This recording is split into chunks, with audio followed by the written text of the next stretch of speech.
ಸಖತ್ ಖಾರ ಬಣ್ಣ ಮತ್ತು ರುಚಿ ಆಚಿ ಚಿಲ್ಲಿ ಪೌಡರ್. ಸರ್ ನನ್ನ ಕರ್ಕೊಂಬಂದ್ಬಿಟ್ಟು ತಾಯಿ ಇಲ್ಲ ಅಂತ ಹೇಳ್ಬಿಟ್ಟು ನೀನೇ ಗಂಡ ಅಂತ ಹೇಳ್ಬಿಟ್ಟು ಗಂಡ ಅಂತ ಹೇಳ್ಬಿಟ್ಟು ಕರ್ಕೊಂಬಂದರು ಅಲ್ಲಿಂದ ಊರಿನಿಂದ ನಮ್ಮೂರಿನಿಂದ ನೀನೇ ಅಳಿನೋ ನೀನೇ ನನ್ನ ಮಗನ ಅಂತ ಹೇಳ್ಬಿಟ್ಟು ಕರ್ಕೊಂಬಂದು ಮೋಸ ಮಾಡಿಬಿಟ್ರು.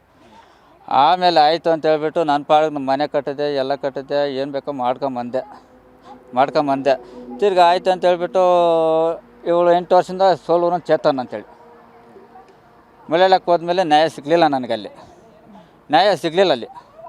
ಅಲ್ಲಿ ಹೋದ್ಮೇಲೆ 3 ವರ್ಷ ನಾನು ಸಮಾಧಾನದಾಗ ಬರ್ತೀನಿ ಅಂತ ಹೇಳಿದ್ಲು ಇವಳು. ಸಮಾಧಾನಕ್ಕೆ ಬರಲಿಲ್ಲ, ಇದುವರೆಗೆ ಫೋನೇ ಮಾಡಿಲ್ಲ. ಸರಿ ಗೊತ್ತಾದ್ಮೇಲೆ ಹೋದ್ಮೇಲೆ ಗಂಡ ಅವನೇ ಅಂತ ಹೇಳಿಬಿಟ್ಟು ಅನಂತಕ್ಕೆ ಸುಳ್ಳು ಹೇಳಿದ್ದಾಳೆ. ಏನಂತ, ಗಂಡ ಸತ್ತೋಗ್ಬಿಟ್ಟವನೇ, ಹಿಂಗೆ ಆಗೋಗ್ಬಿಟ್ಟಿದೆ. ಇಷ್ಟು ಮಾಹಿತಿ ಗೊತ್ತು ನನಗೆ. ಮಕ್ಕಳಿರೋದು ಮಕ್ಕಳಿಲ್ಲ ಅಂತ ಹೇಳ್ಕೊಂಡವಳು ಅವಳು, ದತ್ತಕ್ಕೆ ತಗೊಂಡವಳು ಅಂತ ಹೇಳ್ತಾವಳೆ ಅವಳು. ಮಕ್ಕಳು? 2 ಮಕ್ಕಳು ಸರ್, ಒಂದು ಹೆಣ್ಣು ಮಗು ಒಂದು ಗಂಡು ಮಗು. ನೀವು ಮದುವೆ ಆಗಿ ಎಷ್ಟು ವರ್ಷ ಆಯಿತು ಸರ್? 12 ವರ್ಷ ಆಯ್ತು ಈಗ. ಮದುವೆ ಆಗಿ ಈಗ ಜಸ್ಟ್ 27ಕ್ಕೆ 12 ವರ್ಷ ಆಯಿತು.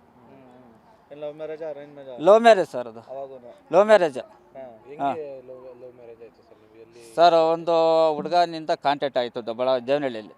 ಅವನು ನಾವು ಬಿಟ್ಬಿಟ್ಟಿದ್ದೆ. ತಿರ್ಗಿ ಕಾಂಟ್ಯಾಕ್ಟ್ ಮಾಡ್ಕೊಂಡು ಆಯಿತು. ನಮ್ಮ ಅಕ್ಕ ಒಳ್ಳೆ ಯಾಕೆ ಸತ್ತೋದ್ಲು ಪಾಪ, 1 ತಿಂಗಳಾಯ್ತು ಸತ್ತೋಗಿ. ನಾನು ಬಂದುಬಿಟ್ಟಿದ್ದೆ. ಆಯ್ತು ಅಂತ ತಪ್ಪಾಯ್ತು ಬಂದುಬಿಟ್ಟಿದ್ದೆ ನಾನು. ನಮ್ಮ ಅಕ್ಕ ಇದ್ಕೊಂಡು ಇವಳು ಓಡಿ ಬಂದುಬಿಟ್ಲು ಚಿಕ್ಕಬಳ್ಳಾಪುರಕ್ಕೆ. ನಾನು ಒಕ್ಲೀರ್ ಚೌಟ್ರಲ್ಲಿ ಆರ್ಡ್ರ್ ಮಾಡ್ತಾಯಿದ್ದಕ್ಕೆ ಇವರು ಹುಡ್ಕೊಂಡು ನಮ್ಮನೆಗೆ ನಮ್ಮಪ್ಪ ಎಲ್ಲ ಕರ್ಕೊಂಡು ಮದುವೆ ಮಾಡಿಸಿದ್ರು. ಎಲ್ಲಿ? ಈಶ್ವರನ ದೇವಸ್ಥಾನ ಮದುವೆ ಮಾಡಿಸಿದ್ರು.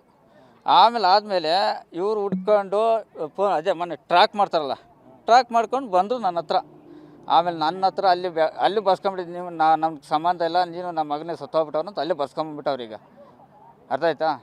ಇವಾಗ ನನಗೆ ಅನ್ಯಾಯ ಆಗೈತೆ, ನಾನಂತೂ ಬಿಡಲ್ಲ ಸರ್.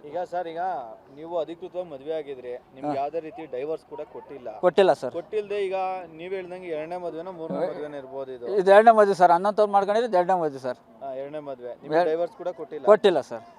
ನೀವೇನೋ ಡೈವರ್ಸ್ ಕೇಳಿದ್ರಾ ಅಥವಾ ಡೈವರ್ಸ್? ನಾನು ಕೊಟ್ಟಿಲ್ಲ, ಸಮಾಧಾನದಾಗ ಬರ್ತೀನಿ ಅಂತ ಹೇಳಿದ್ವಿ ಸರ್. ಮಹಿಳೆ ಲಕ್ಷಣದಲ್ಲಿ ಅಂದ್ರೆ ನಿಮ್ಮ ಜೊತೆ ಮತ್ತೆ ಬರ್ತೀನಿ ಅಂತ ಹೇಳಿರೋದು ಅಷ್ಟೇ ನನಗೆ. ನಿಮಗೆ ಗೊತ್ತಿಲ್ಲದೇನೆ ಬೇರೆ ಮದುವೆ ಆಗ್ತಿದೆ. ಇವಾಗ ಅನ್ನಂತವ್ರು ಮದುವೆ ಆಗಿರೋದು.